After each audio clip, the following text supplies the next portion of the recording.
ഇതുപോലത്തെ കട്ടകൾ ഉപയോഗിച്ച് നമുക്ക് ജങ്ക കളിക്കാം.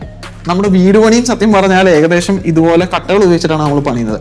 പക്ഷെ വീട് പണിയുടെ കാര്യത്തിൽ നമുക്ക് നല്ല ഉറപ്പ് വേണം, ഇതുപോലെ പൊളിഞ്ഞു വീഴരുത്. നമ്മൾ വീട് പണിയാൻ ഉപയോഗിക്കുന്ന ബ്രിക്സിന്റെ ക്വാളിറ്റി നിങ്ങൾ ആരെങ്കിലും ചെക്ക് ചെയ്ത് നോക്കാറുണ്ടോ? ഇതിനെക്കുറിച്ച് നമുക്കൊന്ന് അന്വേഷിച്ച് നോക്കിയാലോ. Welcome to fraud busting series episode 2.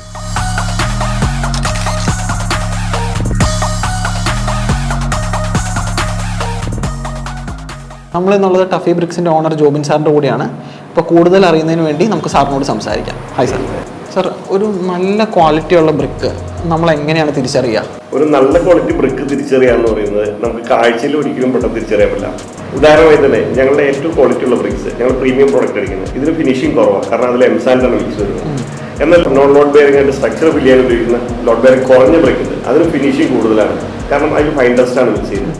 Hammering effect അല്ല ഒരു ബ്രിക്കിന് വേണ്ടത്, അതിന് ലോഡ് ബെയറിംഗ് ആണ് വേണ്ടത്. അതൊരു ലാബിൽ കൊണ്ടുപോയി ഒരു ബ്രിക്ക് എത്രത്തോളം ലോഡ് ബെയർ ചെയ്യുന്നത് ടെസ്റ്റ് ചെയ്ത് തന്നെയാണ് നമ്മൾ എടുക്കുന്നത്. ആവശ്യമായ പ്രോപ്പർ ക്യൂറിങ്ങിന് ശേഷം അത് ടെസ്റ്റ് ചെയ്ത് ടെസ്റ്റ് റിപ്പോർട്ട് വെച്ചിട്ട് തന്നെയാണ് നമ്മൾ ക്വാളിറ്റി ബ്രിക്ക് തിരിച്ചറിയാൻ പറ്റും. ബ്രിക്കിന് കുറെ പറ്റിക്കലുകൾ ഉണ്ടെന്ന് കേട്ടിട്ടുണ്ട്.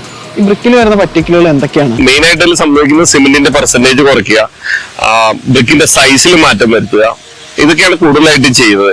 ഈ ബ്രിക്ക് വാങ്ങിക്കുന്ന ആൾക്കാർ അതിന്റെ ക്വാളിറ്റിയെ കുറിച്ച് കറക്റ്റ് ആയിട്ട് അറിയുന്നുണ്ടോ, അല്ലെങ്കിൽ അതിൽ നടക്കുന്ന ഫ്രോഡ് ആയിട്ടുള്ള കാര്യങ്ങളെ കുറിച്ച് അവർ അറിഞ്ഞിരിക്കുന്നുണ്ടോ? നോർമലി കസ്റ്റമേഴ്സ് ബ്രിക്കിന്റെ ക്വാളിറ്റിയെ കുറിച്ച് അറിവ് ഉണ്ടാകാറില്ല. കാരണം ഒരു കൺസ്ട്രക്ഷനിൽ അവർ ഏറ്റവും ഭിത്തിയുടെ ഉള്ളിൽ പോകുന്ന സാധനമാണ്, ആരും കാണില്ല. എന്തിനാ ഇത്ര വില കൂടി സാധനം എന്നാണ് പല കസ്റ്റമേഴ്സ് ചിന്തിക്കുന്നത്. പക്ഷെ ഒരു വീടിന്റെ സ്ട്രക്ചർ, ഒരു ബാക്ക് ബോൺ എന്ന് പറയുന്നത് ബ്രിക്സ് ആണ്. അതിനെക്കുറിച്ച് ആരും അറിയാവാറില്ല. പക്ഷെ ഏറ്റവും അറിയാവേണ്ട സാധനം ഇത് തന്നെയാണ്. ഇവര് പിന്നീട് ഫ്യൂച്ചറിൽ ഒരു ഭൂമികുലുക്കോ വെള്ളപ്പൊക്കോ വരുമ്പോഴായിരിക്കും ഇതിന് ക്രാക്കോ ഉണ്ടാവുന്നതായിരിക്കും അറിയുന്നത്. അപ്പൊ ഒന്നും ചെയ്യാൻ പറ്റാത്ത അവസ്ഥയായിരിക്കും കൂടുതൽ വരുന്നത്. ലോ ക്വാളിറ്റി ബ്രിക്ക് ഉപയോഗിക്കുന്ന ഒരു ഉപഭോക്താവിന് എന്തൊക്കെ പ്രശ്നങ്ങളാണ് നേരിടേണ്ടി വരുന്നത്?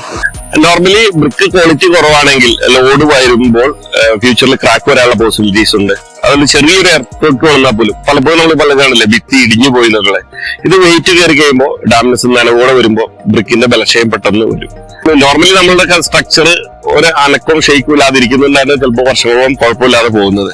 എന്തെങ്കിലും ഒരു കലാമിറ്റി ചേഞ്ചസ് വന്നാൽ പ്രോബബ്ലി പെട്ടെന്ന് തന്നെ പ്രശ്നങ്ങൾ വരും. ഞങ്ങൾ കൂടുതൽ ഫേസ് ചെയ്ത് ഫ്ലഡിന്റെ ടൈമിലാണ്. ഒരുപാട് ഭിത്തികൾക്ക് ക്രാക്ക് വീണു. പക്ഷെ നല്ല ക്വാളിറ്റിയുള്ള പ്രോഡക്റ്റ് ഞങ്ങളുടെ തന്നെ പറയുന്നില്ല, നല്ല ക്വാളിറ്റി പ്രോഡക്റ്റുകൾക്ക് ഒന്നും കംപ്ലൈന്റ് സംഭവിച്ചില്ല. നമ്മുടെ വീടുകൾ ഉറപ്പുള്ളതാവട്ടെ. അപ്പോൾ അടുത്ത എപ്പിസോഡ് വരുന്നത് വരെ സ്റ്റേ ട്യൂൺഡ്.